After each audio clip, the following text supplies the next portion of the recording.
तो कानपुर शूटआउट में आज की सबसे बड़ी खबर यही है कि जय वाजपेयी और उसके 3 भाइयों के खिलाफ गैंगस्टर एक्ट लगाया गया है। नजीराबाद थाने में गैंगस्टर एक्ट में ये केस दर्ज किया गया। तो जय वाजपेयी के तीनों भाइयों की अब पुलिस गिरफ्तारी में जुट गई है।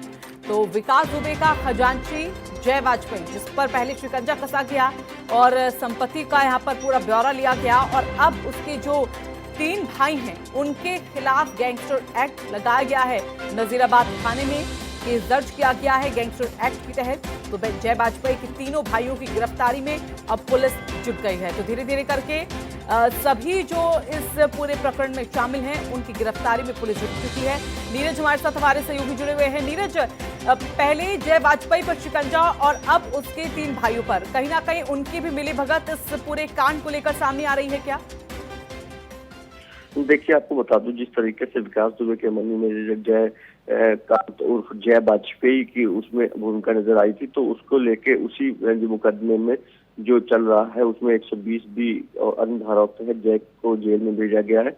अब क्योंकि जांच के दौरान ये पता चला है कि जयकांत और जय वाजपेयी अपने साथियों यानी परिवार के कुछ लोगों के साथ और अन्य लोगों के साथ और अपने 3 भाइयों के साथ एक संगठित गिरोह चला रहा था, जो सरकारी जमीनों पर कब्जा कर रहा था, और उसके उन लोगों को धमका कर और मारपीट कर ऐसी कार्रवाई करते हुए एक गैंग के रूप में इन चीजों को भौतिक लाभ पहुंचाने के लिए संचालित कर रहा था। इन तमाम चीजों के सामने आने के बाद नजीराबाद थाने में जय और उसके भाइयों के खिलाफ गैंगस्टर एक्ट में मुकदमा दर्ज कर अब कार्रवाई की जा रही है। आपको बता दें, जय पहले ही जेल भेजा जा चुका है, जबकि उसके भाई जो है उनकी पुलिस का कहना है कि उनकी गिरफ्तारी के लिए अब प्रयास किए जा रहे हैं। जी, लेकिन ये बताइए नीरज, क्योंकि 3 भाई हैं और उनकी गिरफ्तारी पुलिस को करनी है, क्या इनको लेकर जानकारी पुलिस के पास है या फिर कहीं ना कहीं ये भी अभी फरार है? जैसे ही जानकारी ये सामने आई है कि इनको भी गिरफ्तार किया जा सकता है, तो इनको लेकर कोई जानकारी अभी पुलिस के हाथ में?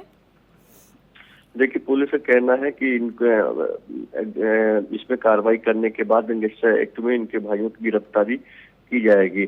तो बिल्कुल लाजमी है कि ये जानकारी होने के बाद ये लोग ना हो घरों पे, लेकिन पुलिस कह रही है कि जल्द ही इन लोगों की गिरफ्तारी की जाएगी। जी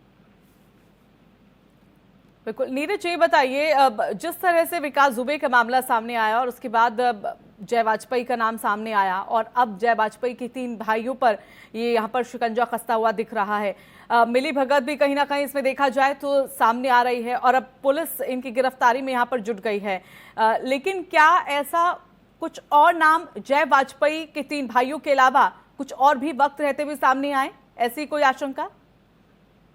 देखिए, अभी जो कार्रवाई हुई है वो जय वाजपेयी और इसके 3 भाइयों के खिलाफ हुई है। पुलिस का कहना है कि ये लोग एक संगठित गिरोह बनाकर सरकारी जमीनों पर कब्जा करते हैं और विधि विरुद्ध काम करने के साथ ही ऐसी काम जो है खुद को भौतिक लाभ पहुंचाने के लिए करते हैं। तो फिलहाल इनके विरुद्ध ऐसी चीजों को देखते हुए गैंगस्टर एक्ट में कार्रवाई की गई है। जी चलिए, धन्यवाद आपका नीरज, फिलहाल हमारे साथ जुड़ने के लिए।